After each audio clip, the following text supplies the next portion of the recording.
Hoy, en Proyecto Inframundo, los 21 instrumentos y técnicas más perturbadoras de la Edad Media.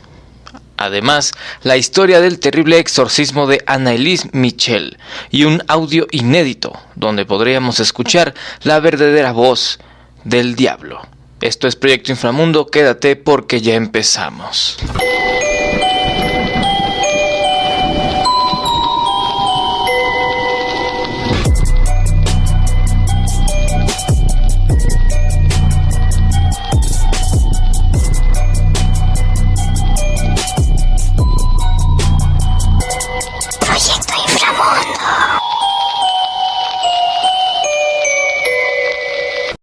¿Cómo están, amigos? Y bienvenidos a otra edición más de Proyecto Inframundo. Esta ocasión nos encontramos aquí para hablar de 21 instrumentos y técnicas de tortura que se ocupaban en la Edad Media. Además vamos a hablar de la terrible historia de Anneliese Michel, un exorcismo tan marcado por la historia que incluso existen grabaciones.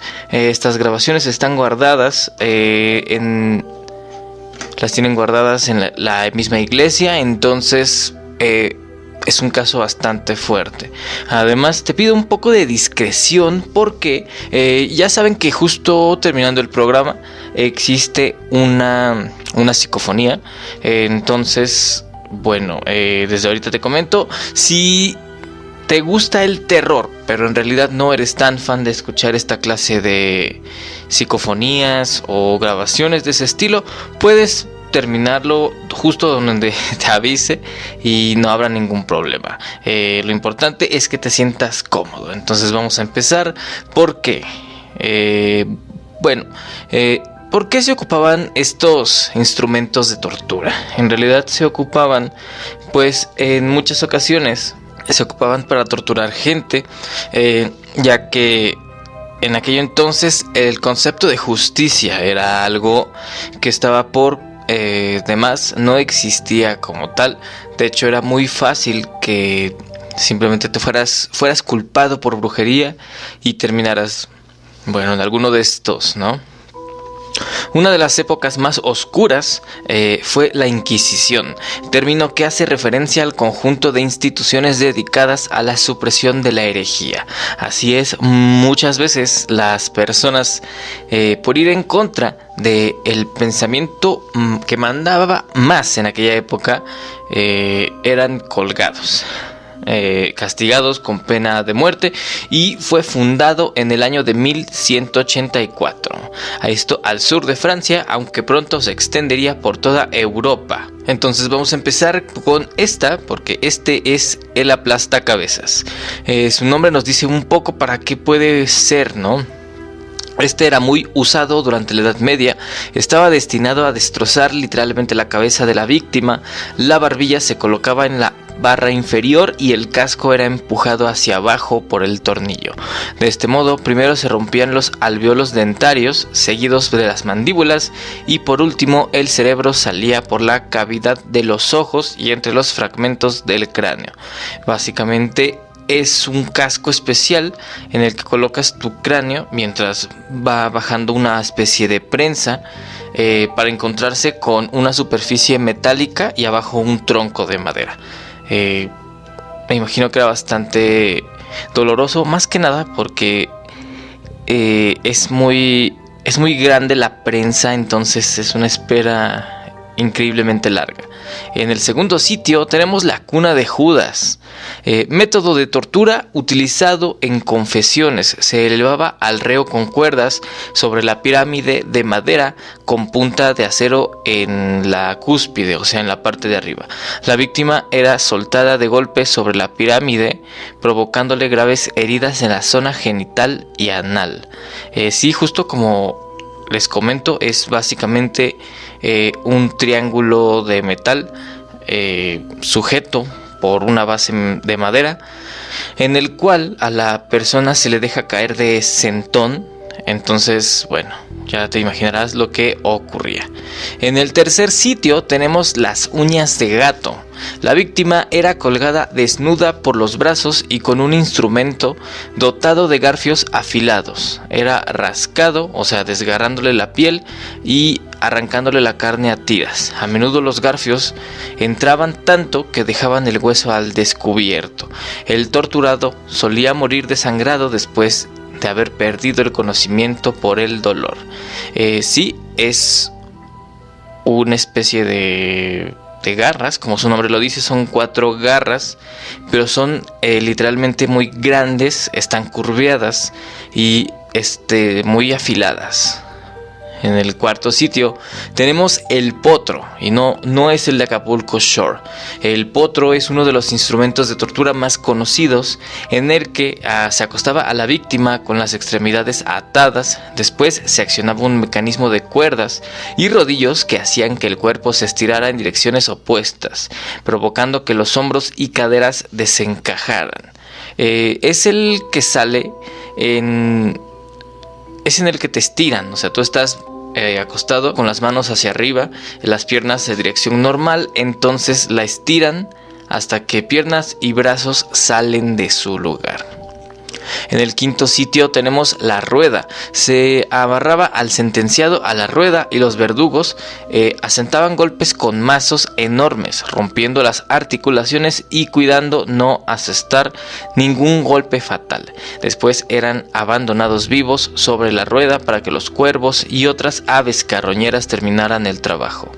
O sea, básicamente es una rueda, la rueda giraba y el verdugo pues golpeaba a la persona, cuidando no matarla. O sea, este es otro nivel de maldad. Ya ni siquiera hablemos de las anteriores, que estaban hechas para hacer daño. Aquí hablamos de que existe otro método más, que es el de no matarlos. O sea, y la idea de que si lo matas acabas con el sufrimiento. Entonces hasta el derecho de morir era negado. El destrozador de rodillas. Wow.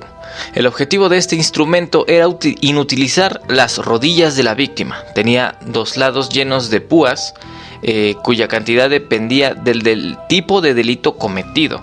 Al colocar el artilugio en las rodillas, se giraban los tornillos para que las púas rompiesen la piel y después los huesos. Esta herramienta de tortura también se usaba en codos, brazos y piernas.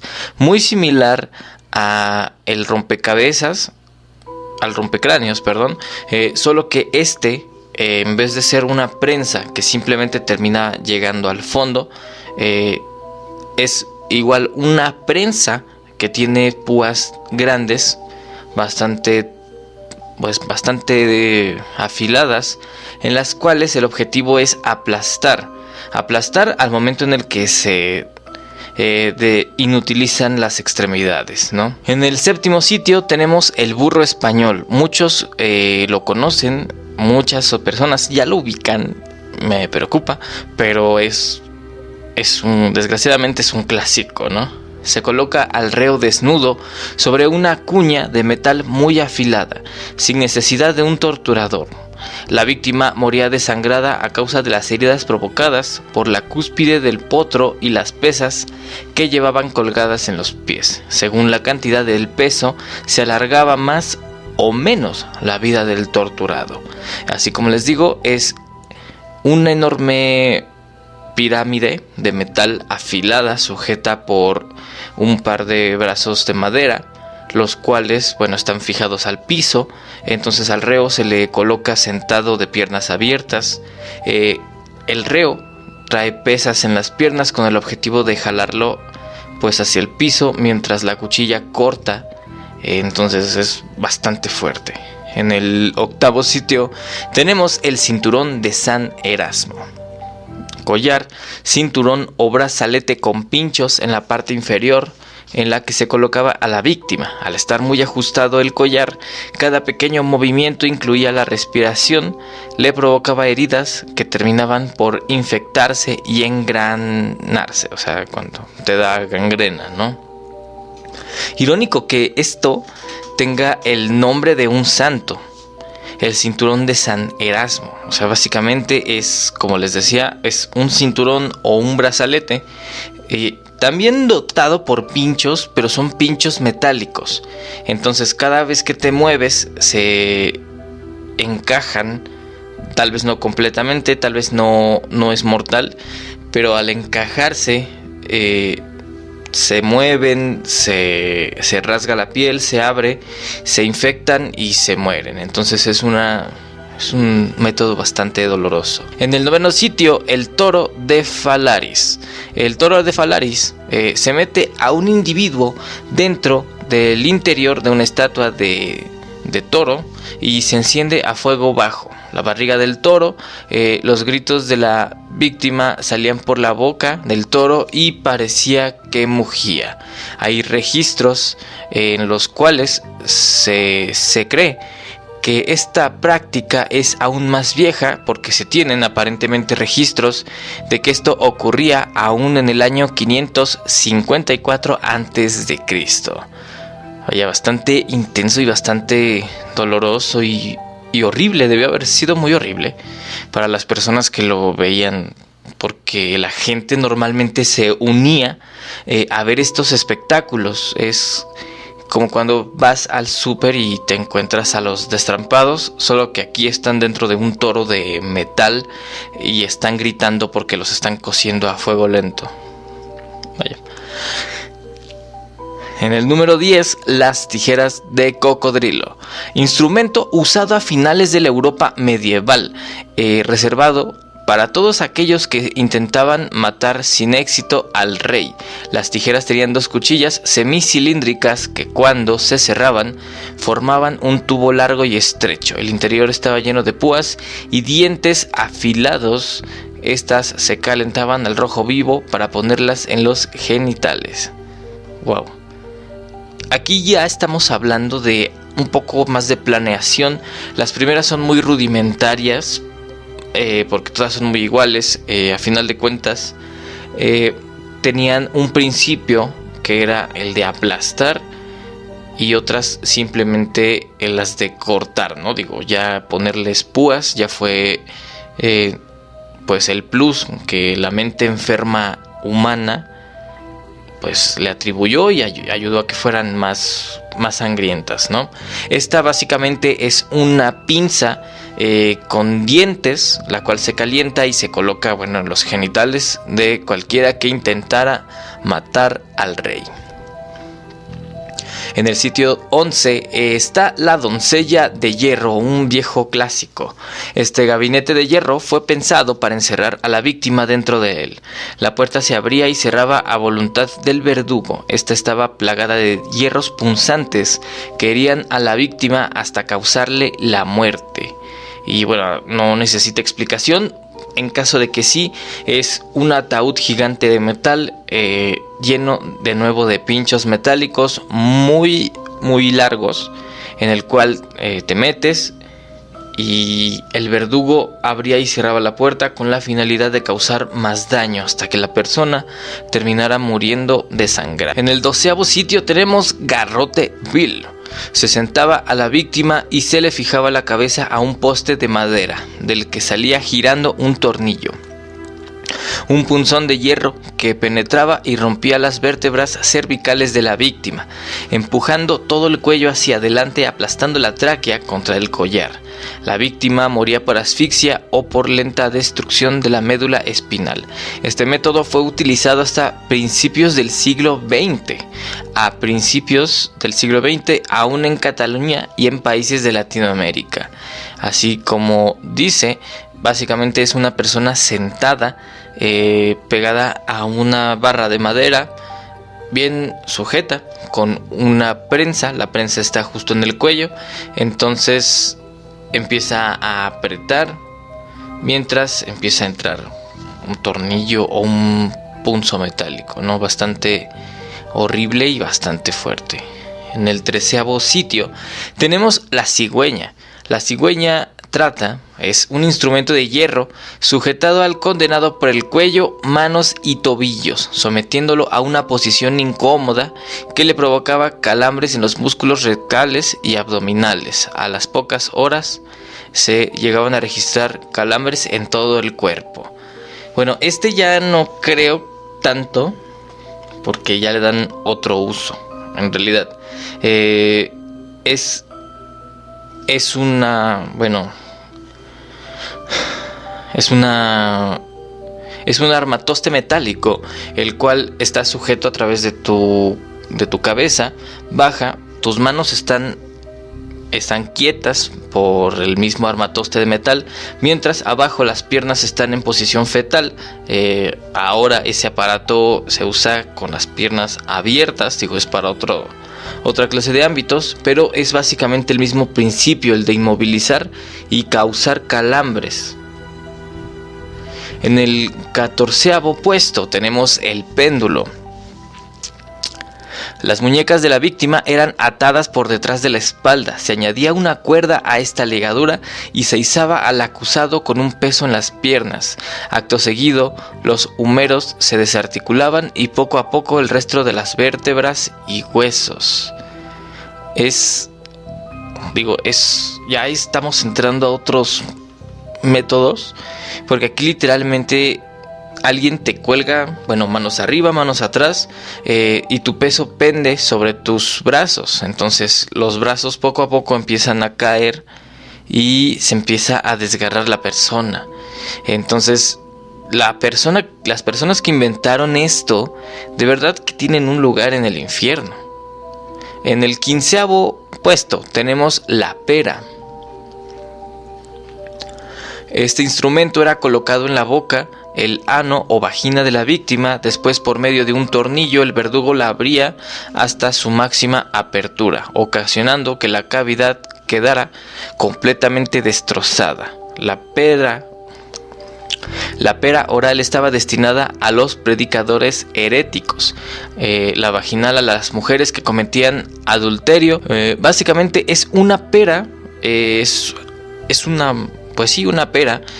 Por dentro tiene un tornillo grande, el cual al girarlo comienza a abrirse la pera, que por cierto tiene pinchos en la parte de enfrente. Entonces cuanto más se abre, más desgarra y es capaz de abrir tal vez a un ángulo de 180 grados, lo cual es bastante horrible.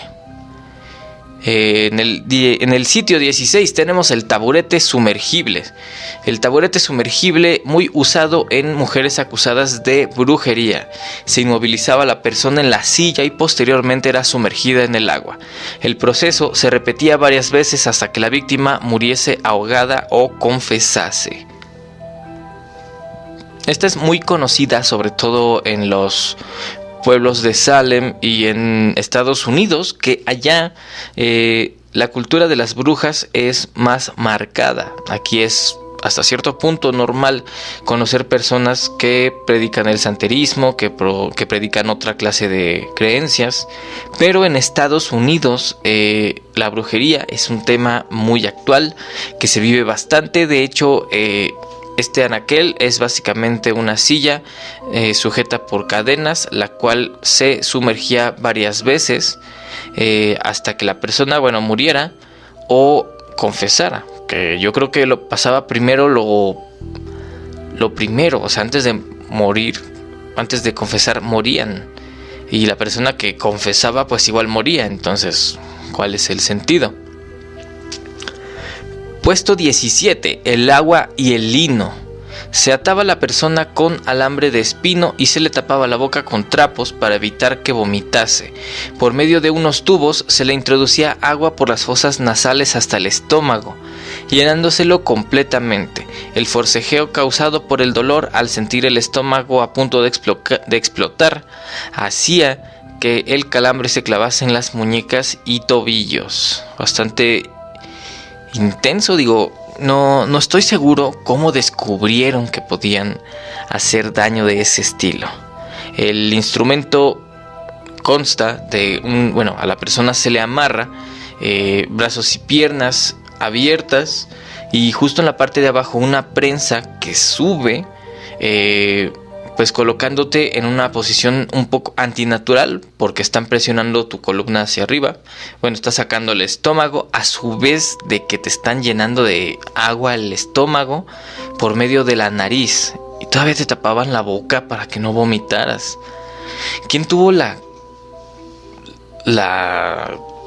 el tino de hacer estas cosas? ¿Cómo las descubrieron? Es horrible. Puesto 18, el aplastapulgares. Se trata de una de las torturas más antiguas y simples, pero terriblemente efectivas. Los pulgares de la víctima se colocaban sobre el instrumento con intención de aplastarlos lenta y progresivamente por medio de un par de tornillos. El dolor podía extenderse durante días sin provocar la muerte al torturado. Ok, básicamente es una prensa pequeña, no sé qué... La persona que descubrió cómo funcionaban las prensas, cómo funcionaban los tornillos, no sabía lo que estaba haciendo. Es un pequeño artilugio metálico con pequeños dientes. No están por completo afilados, al contrario, estos son más para machacar que para desgarrar. Entonces dentro de esa prensa se metían los pulgares, se sujetaban con fuerza y se apretaba la prensa hasta el punto, bueno, en el que ya los huesos fuera lo único que mantenía la prensa abierta. Puesto 19, cabeza de asno o máscara. La iglesia castigaba las infracciones menores mediante este método. Muchas de estas máscaras incorporaban piezas bucales de hierro con las cuales mutilaban la lengua con púas afiladas y hojas cortantes. Estas víctimas solían ser expuestas en plazas públicas donde solían ser maltratadas por la multitud. Básicamente es una máscara que va impuesta en tu boca, un par de hierros gigantescos en el espacio de la boca, justo para deshacer la boca, la lengua, y se les mantenía en la plaza donde la gente se prestaba para de verdad golpear a alguien. En el puesto 20 tenemos la sierra. Y no hablamos de los frijoles. El reo era puesto en posición invertida, evitando así la muerte por desangramiento y que la víctima no perdiese el conocimiento. De hecho, no se perdía hasta que la sierra no llegaba al ombligo o pecho. Esta técnica fue muy usada por la Inquisición, sobre todo para justiciar a cualquier persona que no compartiera sus creencias. En España fue un método de ejecución militar hasta el siglo XVIII. Básicamente se cuelga a la persona, piernas abiertas, pero de cabeza. Entonces una sierra de estas que es larga, que son para cortar árboles, atravesaba desde lo que son en medio de las piernas hasta llegar al ombligo. No cabe duda de que muchos de estos instrumentos, en vez de predicar el famoso amor y todas las creencias que supuestamente estas doctrinas compartían, más que nada trataban de imponer una creencia. Entonces recuerda siempre que si quieres imponer tus propias ideas sobre otra persona, eres igual o peor que estas personas. Cada quien es libre de creer lo que quiera, entonces está muy fuerte. Vamos a pasar a otro tema, pero antes te recuerdo que te suscribas por favor a mi canal de YouTube, Los Cuentos de Fab, en el cual se sube de nueva cuenta estos podcasts si no tienes Spotify. Ahora, si tienes Spotify, pues obviamente lo estás escuchando antes, pero también está Amigos y Parejas, los podcasts de Fab y varios videoblogs que están por ahí a punto de hacerse, los cuales aún estamos en temporada de planeación. Bueno, para la siguiente historia te pido un poco de discreción, no por lo que vayas a escuchar. Justo al final vamos a escuchar una psicofonía grabada del caso, entonces puede ser un tanto gráfico. Recuerda que si te mentalizas con facilidad, lo mejor es solo escuchar la historia y hasta ahí. Y compártelo, ¿vale? La historia del terrible exorcismo de Anneliese Michel. La historia de la adolescente alemana Anneliese Michel es uno de los casos más conocidos de exorcismo o posesión. en algunos casos podría ser tomado como negligencia médica, que por cierto tiene un final espantoso. Ahí les va, porque Anneliese era una chica sana y tranquila que quería ser maestra para ayudar a transformar el mundo en un lugar mejor. Se educó religiosamente desde que era muy chica, creció en un hogar devotamente católico. Su madre quedó embarazada fuera del matrimonio y tuvo que interrumpirlo en 1948. Esto era 4 años antes de que naciera Anneliese. Se cuenta que por tal pecado no solo asistió a su boda con un velo negro, también llegó a grandes extremos educando a su hija, rechazando incluso las reformas de la Iglesia Católica. Recordemos que estábamos en 1948, para nada se tenía una mentalidad abierta ni una cultura sobre la planificación familiar, entonces era tomado como un delito que actualmente sabemos que no es tomado como tal, salvo por ciertas personas. Asimismo, su padre también era creyente y consideró en algún momento convertirse en pastor. Además, 3 de sus tías eran monjas. Existe la teoría de que atribuyen su comportamiento desmesurado a haber estado endemoniada y al ambiente familiar. Sus seres queridos le habían inculcado que debía pagar por todos los pecados. ¿Cuáles fueron los primeros síntomas y resultados de los médicos? Las cosas empiezan a ir mal en 1968, cuando la joven, con solo 16 años de edad, el primer aviso fue el comienzo de una crisis. Una crisis terrible en la que se sacude sin poder controlarse y adopta posturas difíciles de imaginar. Sus padres deciden buscar ayuda médica y la trasladan a la clínica psiquiátrica de Würzburg. Los médicos concluyen que Anneliese tiene epilepsia y la internan para comenzar un tratamiento de larga duración que no produciría ninguna mejora en el comportamiento de la joven. Anneliese se sumerge en una profunda depresión. Cuando reza, empieza a ver sombras, oír voces que le ordenan y empieza a tener visiones demoníacas. En 1970, tras 2 años de sufrimiento en los que los medicamentos no hacen efecto, Anneliese empieza a sospechar que está poseída. Las visiones se intensifican, las convulsiones continúan y la joven se lo comenta a los doctores después de la tercera crisis. Se le suministró un anticonvulsionante que no detiene sus ataques, pero hace que el cerebro pierda sodio. Esto causó una falta de apetito. Pasando más tiempo, Anneliese Michel ruega por un tratamiento espiritual y pide un exorcismo. La iglesia se lo niega ya que no cumple con todos los requisitos y aconseja la búsqueda de ayuda médica. Como sabemos, no cualquiera puede tener un exorcismo. Ya que piden ciertas cosas muy importantes, según ellos, muy importantes. Entonces, ¿cuáles son los requisitos para un exorcismo? Yo creo que de una vez te los voy a decir. Para la práctica del exorcismo es necesario. ¿Cuáles son los requisitos? O sea, suena muy, muy extraño, pero ¿cuáles son? Los verdaderos requisitos en realidad es que se haya descartado una anomalía psíquica, la aversión vehemente hacia Dios, la Virgen, los santos y las imágenes sagradas. O sea, el que le presentes una cruz y que se sienta una aversión, y además signos de posesión. ¿Cuáles son?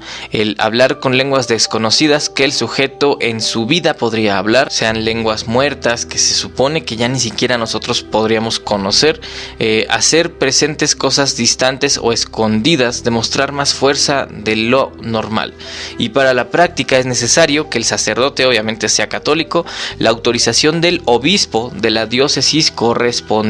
La enfermedad de Anneliese Michel se agrava y ahora Michel misma afirma estar poseída. En 1973 las personas de su entorno empiezan a creer que la joven está endemoniada. La chica se rehúsa a acercarse a las imágenes cristianas, no quería beber agua bendita, generando además un aroma a podrido. El pastor Ernest Alt, después de estudiar el comportamiento de la joven por un tiempo, asegura que hay que exorcizarla y pide el permiso correspondiente al obispo Wurzburg. La petición es denegada y se le aconseja a la joven seguir un estilo de vida religioso para tener paz en su espíritu. Para que la Iglesia Católica procediera a realizar un exorcismo, como les decía, el paciente tenía que presentar una serie de síntomas, entre cuales estaba el huirle a los objetos religiosos, tener fuerza sobrehumana, como les decía, y hablar lenguas que ni siquiera podemos recordar. La conducta de Anneliese empeoraba, ya que la chica se negaba a comer. Recordemos que ella tomaba un medicamento que causaba que el cerebro no aceptara que tiene hambre. O sea, había una baja de sodio en el cerebro, como le habíamos dicho. La chica se negaba a comer, en su lugar comía arañas, moscas y carbón, dormía en el suelo, bebía su propia orina, gritaba por horas y destruía objetos religiosos, además de golpearse a sí misma. Agrede y devela los secretos de todos los miembros de su familia, atacando sus puntos más débiles, además los golpea y los muerde. Lo más alarmante era que la chica afirmaba que estaba poseída por varios seres oscuros. Aseguraba que en su ser se encontraba el mismo Lucifer, Judas Iscariote, Nerón, Caín, Hitler y Fleischmann, un sacerdote francés con un abominable registro de actos en el siglo XVI. Yo creo que vamos a tener que hablar de él también. Después de la aprobación del obispo, Renz y Alt procedieron a realizar no más que 67 exorcismos durante 10 meses, 2 sesiones por semana regularmente. Cada sesión supuso un deterioro físico como mental para los involucrados, ya que duraba 4 horas. En ocasiones los ataques de Anneliese eran tan violentos que se necesitaba la fuerza de más de 3 hombres para poder controlarla. Muy contrario a lo que se cree, los exorcismos no son como en las películas del Conjuro, para nada. De hecho, en el Conjuro, en las películas del Conjuro, de cualquier tipo de posesión, es tan sencillo como sacar una cruz y el ser oscuro se va. Aquí no, aquí hablamos de 2 sesiones por semana de 4 horas. Fueron 67. Entonces, ¿cómo no iba a terminar cansada la persona? Anneliese Michel perdía el conocimiento con mayor frecuencia y se negaba a ingerir alimentos. Sus rodillas se rompieron a causa de las 600 genuflexiones que realizaba en las sesiones del exorcismo. Poco a poco su salud se deterioró más. Tenía la nariz y los dientes rotos, numerosas heridas y presentaba síntomas graves de desnutrición. Lastimosamente, en noviembre de 1973, Anneliese empezaría a ingerir tegretol. Esta medicina, según las normas básicas de la psiquiatría actual, no puede ser recetada a mujeres en edad de concebir, ya que perjudica gravemente los glóbulos rojos. Además, el tegretol tiene como efectos secundarios fiebre elevada, carencias de oxígeno en la sangre, disminuyendo la conciencia ante los estímulos externos. Se tiene registro de que Anneliese tomó esta medicina diariamente, incluso en los próximos días a su muerte. En sus últimos días, Anneliese confesaba haber experimentado visiones en las que la Virgen le daba un mensaje. Ella puede liberarse de que los demonios o ser la prueba de la existencia de lo diabólico. Anneliese dice a sus allegados que la fecha de liberación sería el 1 de julio. El 30 de junio de 1976, Anneliese sufre neumonía. Ya sin fuerzas para moverse, pide la absolución a los sacerdotes. Su madre graba la despedida y la joven le dice: «Mamá, estoy muy asustada». Y Anneliese falleció el 1 de julio, justo como lo había predicho. Y pronto la fiscalía empezaría el caso. Ahí no termina, ya que a los 2 exorcistas se les acusó por homicidio y negligencia. El juicio, que comenzó el 30 de marzo del 84, se convirtió en un gran espectáculo en los medios de comunicación. Según la autopsia, la chica murió por desnutrición. Los especialistas declaran que si la hubieran alimentado a la fuerza unos días antes de su muerte, podría haberse salvado.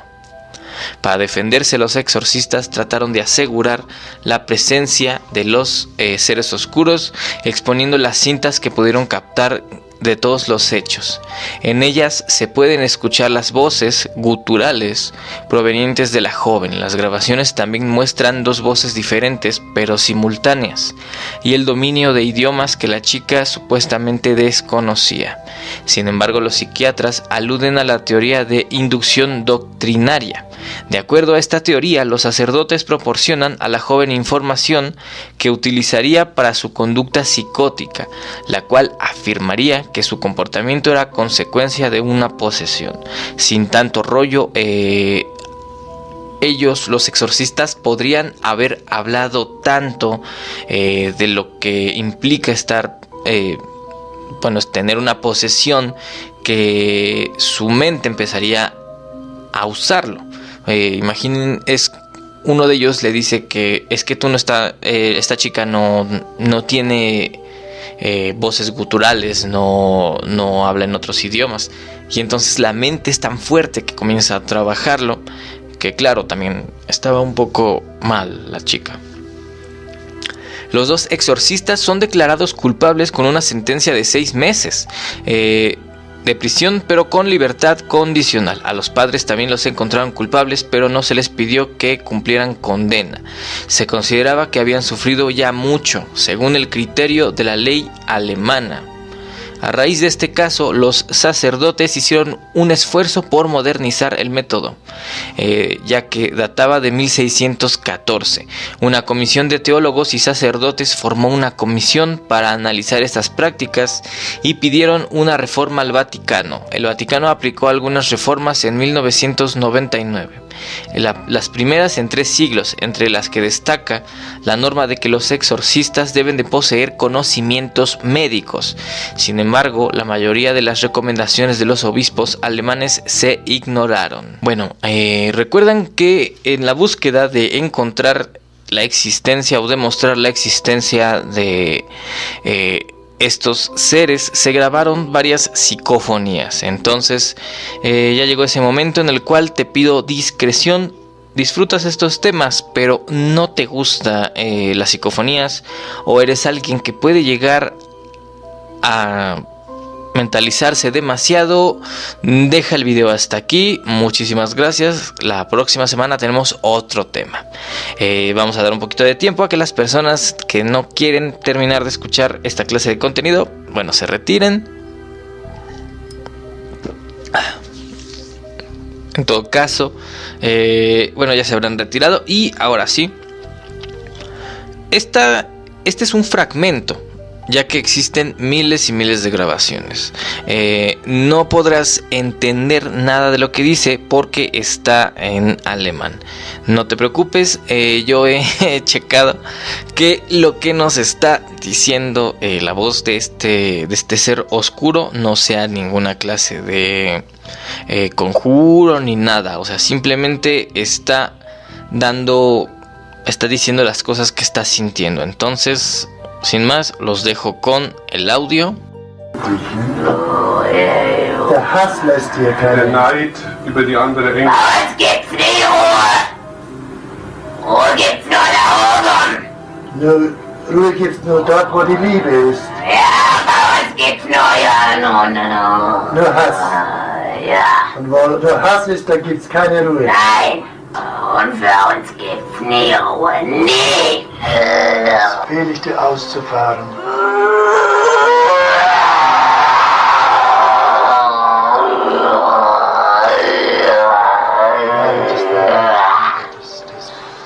Namen des Vaters,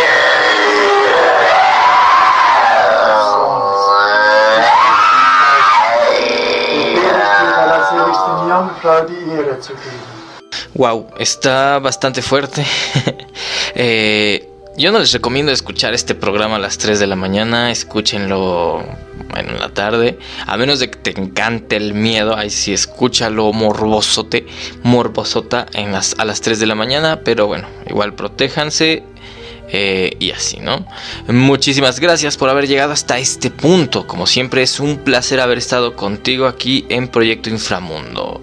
Entonces, recuerda, tienes una cita el próximo lunes en punto de las 8 en YouTube, amigos y parejas. Los martes, la retransmisión para YouTube de Proyecto Inframundo. Los viernes tenemos los podcasts de Fab, las notas más virales de la semana. Y así, la idea es tener un programa cada semana, un programa cada día de la semana, ¿no? Nada más lo que me detiene de esto es que necesito dormir. Entonces, esto fue Proyecto Inframundo y recuerda, no confíes en nadie.